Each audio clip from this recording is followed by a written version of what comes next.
Hello అండి, అందరికీ నమస్కారం. ఈరోజు నేను మీకు ఉసిరికాయ తొక్కు పచ్చడి ఇన్స్టెంట్గా ఎలా చేసుకోవాలో చేసి చూపిస్తాను. స్టవ్ మీద కళాయి పెట్టుకొని ఒక స్పూన్ ఆయిల్ వేసుకొని ఆవాలు, మెంతులు, జీలకర్ర ఫ్రై చేసుకున్న తర్వాత అందులో ఎండుమిరపకాయలు, పచ్చిమిరపకాయలు కూడా వేసుకొని దోరగా ఫ్రై చేసుకోవాలి. తర్వాత కట్ చేసి పెట్టుకున్న ఉసిరికాయ ముక్కలు, అలాగే ఉప్పు, పసుపు, కరివేపాకు, వెల్లుల్లిపాయలు కూడా వేసుకొని ఫ్రై చేసుకోవాలండి.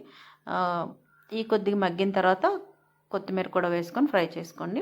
ఇవి కొద్దిగా వాటర్ పోసుకొని మూత పెట్టుకొని సిమ్లో ఉడికించుకోవాలి. ఈ సీజన్లో మనకు ఉసిరికాయలు దొరుకుతాయి కాబట్టి ఇలా ఇన్స్టెంట్గా కూడా మనం పచ్చడి చేసుకోవచ్చు. ఇలా మగ్గిపోయిన తర్వాత దీన్ని ఒక మిక్సీ జార్లో వేసుకొని బరకగా మిక్సీ పట్టేసుకోండి, లేదా రోట్లోన దంచుకోవచ్చు అనమాట.